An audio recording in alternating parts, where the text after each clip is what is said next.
Hello, I'm Marc Kantor, an addiction interventionist in Boca Raton in Washington, D.C., the author of How to Do an Intervention, a step-by-step guide for parents, and the host of this YouTube channel, Recovery Talk.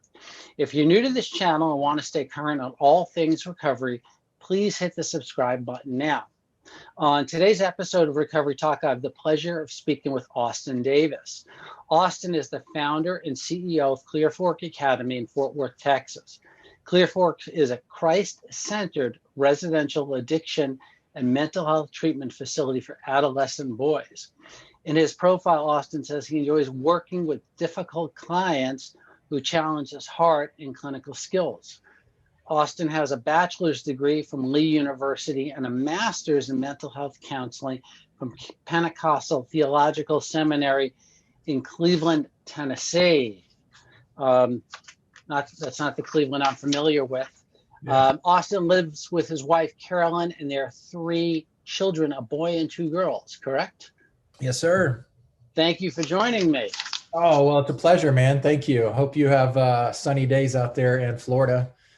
We do. Most days are sunny here in Florida. How about in Fort Worth, Texas? And we've got some of your weather today. It's like going to be 70. It was 30 degrees 2 days ago, and it's like shorts and t-shirt weather today. So I love when it's cold at night, but it warms up during the day. And yeah, I love sweater weather, being from New York myself. So yeah, definitely. Yeah. That's one thing we miss is like the layers and stuff. I would love to have a good overcoat, It's not going to happen. Yeah, well, even though I live in Florida, I'm always buying jackets, but I do travel a bit. And today I'm kind of wearing this new corduroy thing, a little cowboyish, because this is to keep up with the Texas theme a little bit. So thanks for doing this. I had the real pleasure of coming down and joining you guys a few weeks ago and meeting some of your team and touring Clearfork and just being really impressed with the work that you guys are doing, but not just that, and I think I expressed this to you in an email, having the sense of,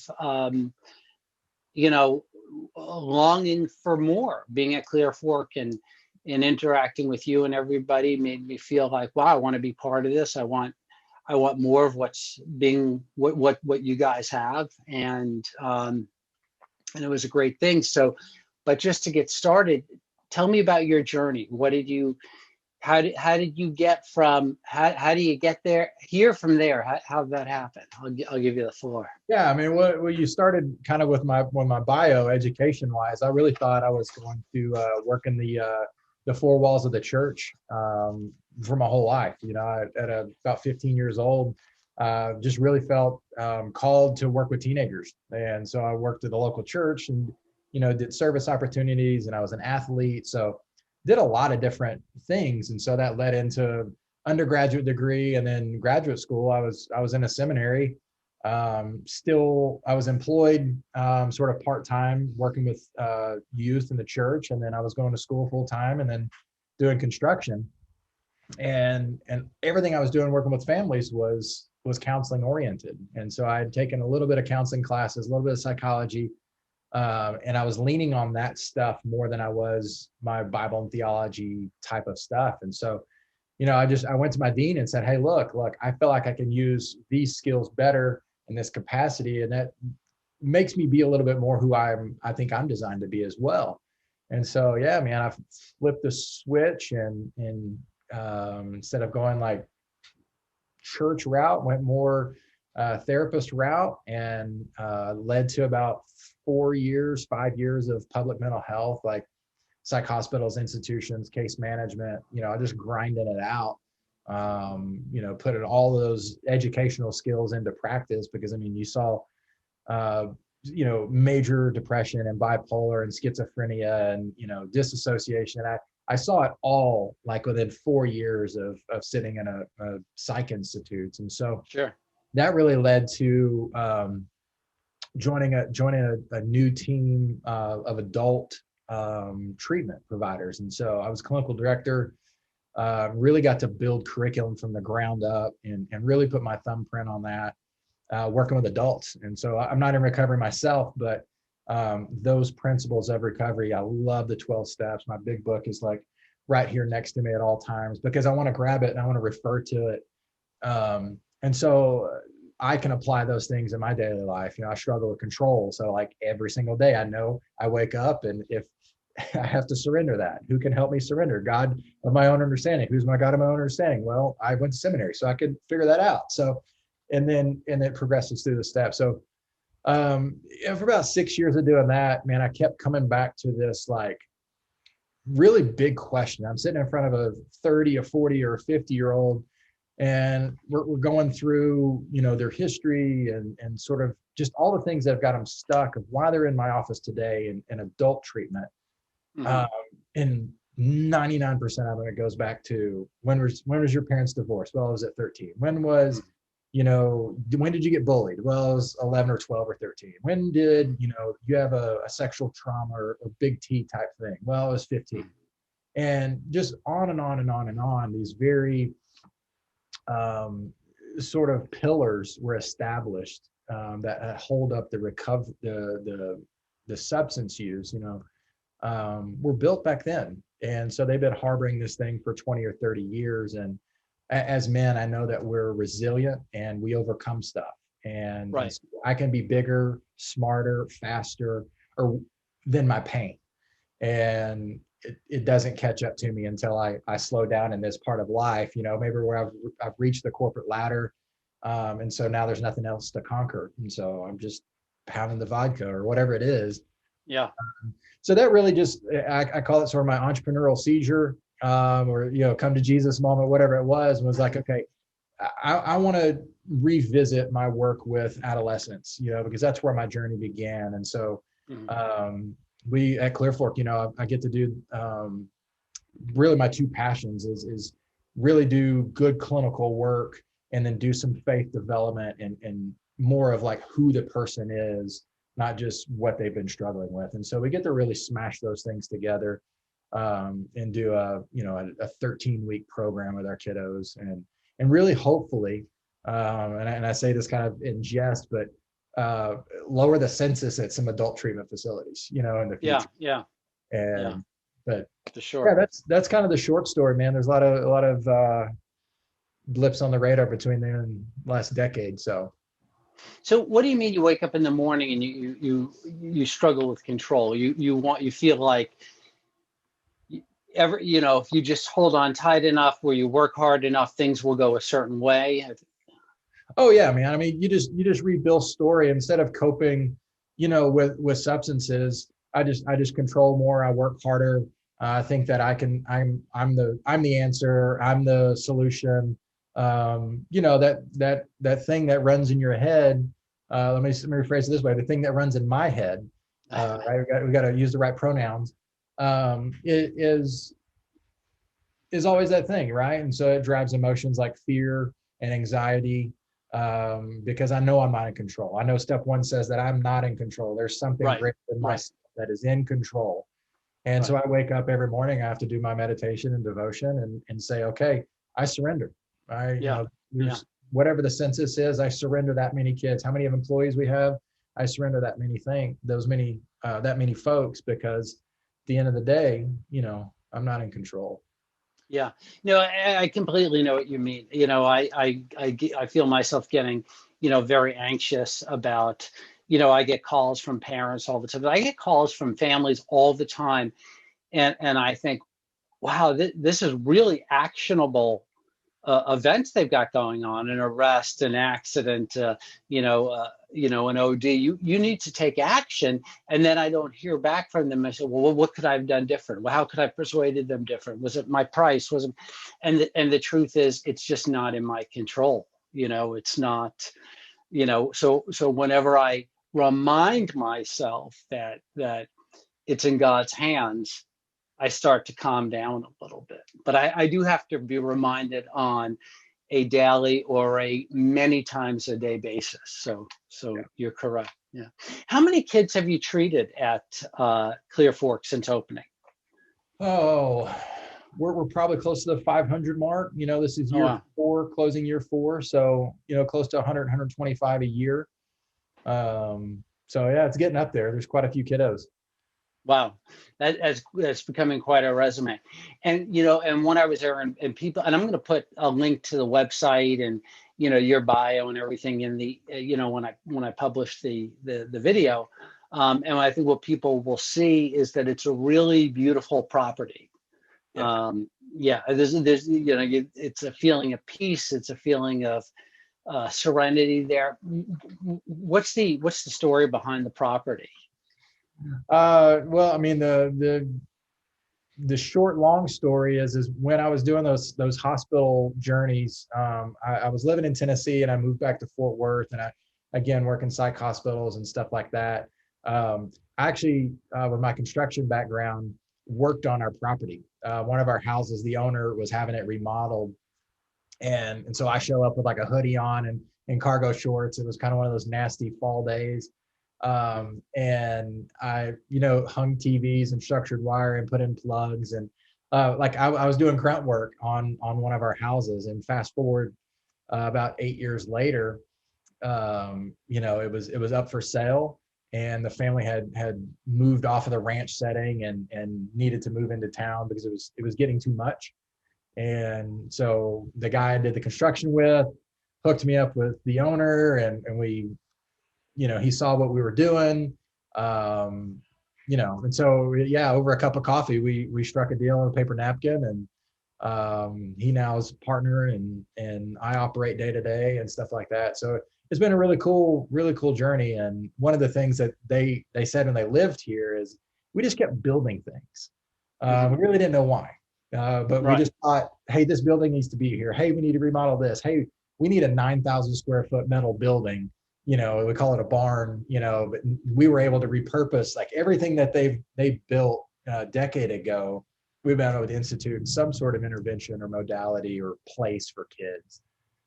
So that's like a God intervention, right? I mean, there you are working, doing grunt work, and then fast forward, here you are with, saving families.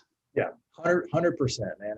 And that's that one of our core values is legacy, and they were building legacy that they really didn't know. They didn't know what it was going to be used for. They were just putting concrete and buildings together and stuff like that. So it was pretty cool. It's a huge God story. Yeah, no, that is. So, at the beginning of the call, we talked about a particular client, and you said, "Welcome to adolescence," and it is a little different. One of the things that's really interesting to me, having worked with some families with adolescents, and I work with families that the qualifier is all kinds of ages, 15 to 75 years old, men, women, all kinds of things. But it amazes me how young kids, and I say young, 18, 20, 25, how they just shut down. They're so comfortable telling their parents, screw you, I'm not doing this. And there's very little consideration on their part about, the expense and the emotional turmoil that the parents have gone through to get the kid the help that he needs. And there's very little gratitude. And I always feel like, things are different, because when I was a kid, my dad said, get your butt into treatment. I think I would have. I don't think I would have been like, screw you, I'm not doing that. You're seeing this change with kids? Is it getting better? What's going on? It baffles me to some degree. Well, we've got this. When you and I were kids, there's probably a little bit of disparity in age, but there was a lot. You're much older than I am. Let's get no. Yeah, all the gray.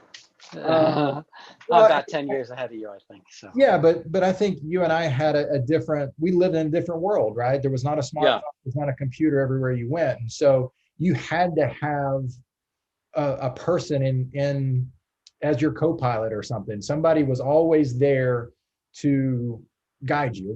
You couldn't go to Google and get a question answered, right? Like, so right. Kids are going to Google to figure out how to shave now, and YouTube, instead of having their dad teach them, or their uncle, or something like that. So I think we'll blame it on technology, but I think it just kind of goes back to being an adolescent, and so our kiddos don't have the frontal lobe part of their brain that's functioning. And so when they say screw you, we have 80 acres. It's like Texas hill country. It's beautiful. It's elevated. We overlook the lake. We have 2 chefs. Like every amenity that we can think of, we try to implement. But Right. all we do is get the middle finger from these kiddos who come in and say, I hate this place. This place is terrible. Nobody likes me. The food's terrible. It's all emotional, right? It's Right. all the back part of the brain that's firing. And our kids, that front part of the brain is just not developed. And so they can't really think rationally, especially when they're using drugs and they have traumatic things going on in their life. Right. And so there is no, executive function that helps our kiddos make decisions. And so that's the biggest difference to me with working adults and working with kiddos is, adults you can somewhat rationalize, right? You can somewhat guide them into like an intervention that's cognitive, that's communicative. They can be pretty reactive too. Pretty irrational. They when somebody's the brain is hijacked by drugs, and that midbrain is saying, all hands on deck, do not let them take the drugs away from you. It can be pretty brutal regardless. But so how long into do you call them students? Do you call them what? Yeah, students, clients. Yeah. How long into a student's stay do you start to see the surrender, start to see the real change? So I break it up in 3 sort of stages. So we've got this 90-day period. I kind of see it as a bell curve. The first 30 days is really us just standing in front of them and building rapport. They're pissed at me. They're pissed at their parents. They're pissed at whoever God is. All across the board, there's just this venom. And so for 30 days, we're just really standing toe to toe, eye to eye, and doing that kind of client-centered clinical work, getting to know them, getting to hear their story, getting the background and the information. We're just collecting data and building rapport with that kiddo for the first 30 days. And so so we get to that middle 30 days, from about 30 to 60, we can begin to now sort of respond to the narrative that they've talked to us about. Tell me more about your parents. Tell me more about that bullying. Tell me more about your trauma. Tell me more about your peer that frightens you, or whatever it is. And so now we get a therapeutic alliance. And so now it's just, we go from that conversational rapport building to really intervention stage. And that's where we see it start clicking, right? Yeah. About day 21 to about day 40, there's a switch over period to where they become less like this, and they start seeing us walk beside each other. And we can start to do that work. And then really at day like 65 to 70, there's another little switch. And that's when the skills that we've talked about for 60 days begin to be implemented. And they go, oh, somebody, cross-talked in group, and I don't have to blow my lid and yell and scream to get my point across. I could just say, hey, right. I have to respond to that. Yeah. So that like explosive responsive stuff is gone. And so they've got, it's where, 30 days, hopefully, of implementing those action steps in their own life. So hopefully I that's how I've to our families and kids. It's like, we got these 3 stages, and we got to power through each one of them, because we don't want kids to get to that stage and then level off or flatline. We want them to go and press on to the next one. To grow up in there. Yeah. I know from my own treatment experience, the first 10 days, I was just like, and I had picked the treatment center. I went but it was just fear, scared. And so it took me about 10 days. My treatment time was a lot shorter, but it was a long time ago already. But, at some point along the line, I just realized I felt okay today, and I didn't have drugs, and I didn't have alcohol, and I didn't have caffeine, and I have sugar, and a whole variety of things that I did on a daily basis to relieve me from the bondage of me, right? And it was the first time that I had a bedtime routine where I'd wash up and start to kind of have that, I'm going to kind of simmer down now, and relax. I hadn't had that in a decade. There wasn't any night that I didn't go to bed before 4 a.m. in the morning. It was completely self-will run riot. So it does take some time to get past that. I'm running scared. Yeah. Yeah. Yeah. And so kids the boys get to their 13th week, or close to their 13th week, or much before that, you're starting to think, you got to be thinking what's next. Yeah, definitely. We try to start that what's next conversation day one. Yeah. Because that I always liken it to an airplane, right? That when that airplane lifts off from wherever it's at, it's got a destination. Absolutely. And so that they're going to hit altitude, and then the landing gear is going to come down, the flaps are going to come down, and that thing's going to land eventually. So I always try to train and give parents and kiddos that analogy, because this isn't a helicopter ride. We can't just land it at day 28 or day 42, or at 3 a.m. when you're calling panicking.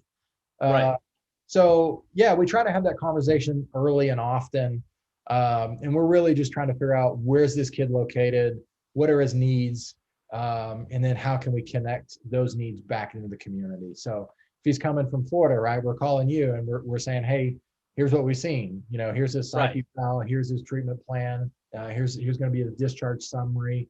All those things are going to be compiled, and we're really trying to give each kiddo, each family, the most solid launch pad that they can have to grow, because we know we're just kind of short term, right? We've got a kiddo for 13 weeks, and then their life is ahead of them, and we want to just provide the foundation.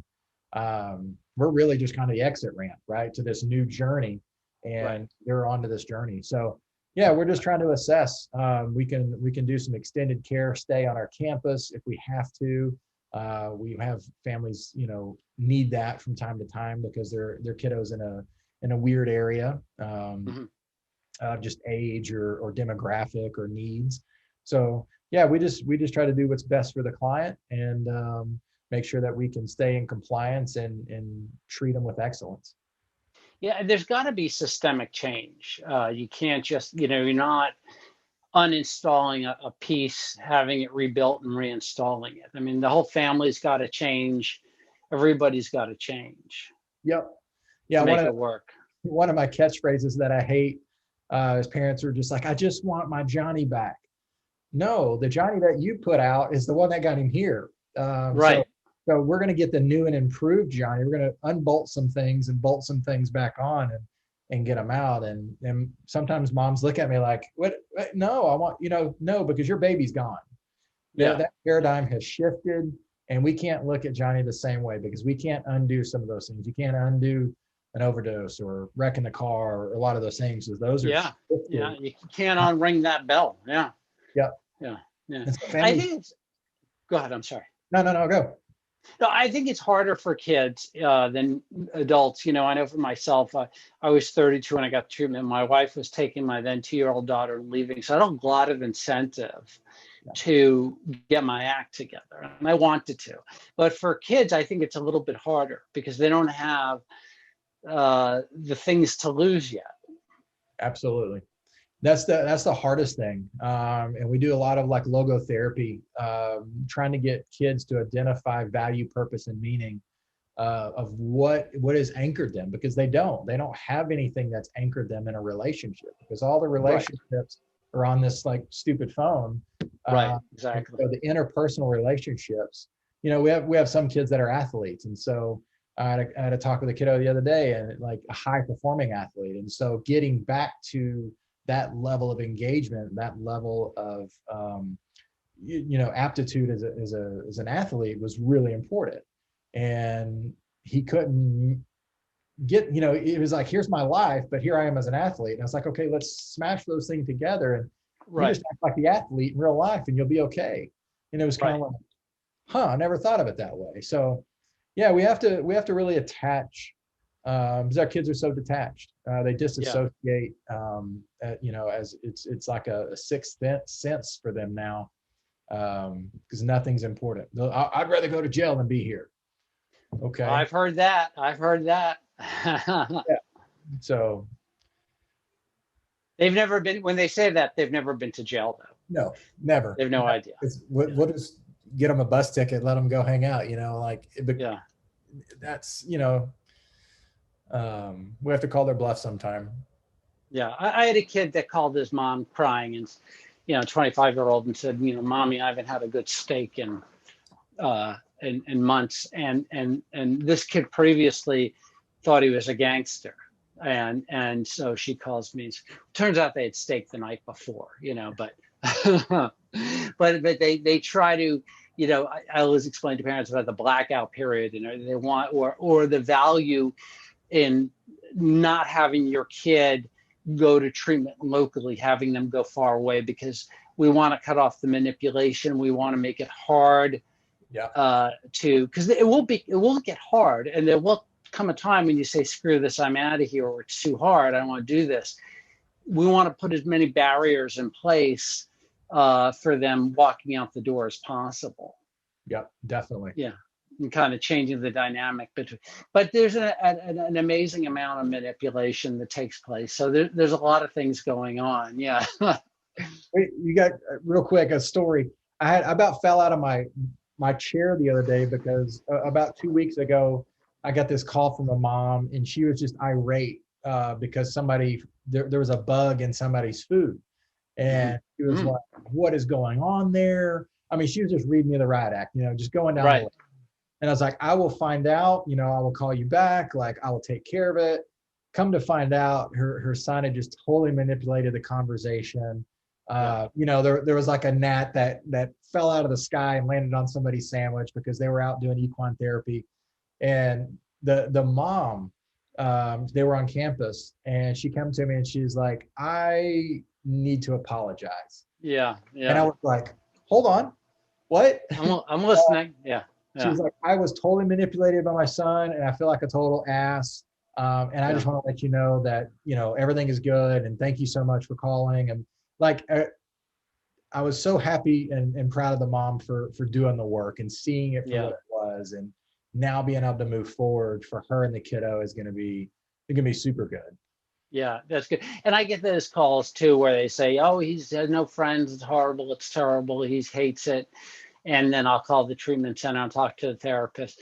I say, oh no, he's doing quite well. In fact, he's out with, a group of guys right now. Looks like they're having fun, and he seems to be doing really well, So kids give a different story to their parents than, they hold on that way. So 100% of the time. Yeah. So you guys are doing a great job. And again, I want to thank you. And, I know you're working with some of my clients now, and I really appreciate it. I'm grateful for that. And we're going to continue to work together.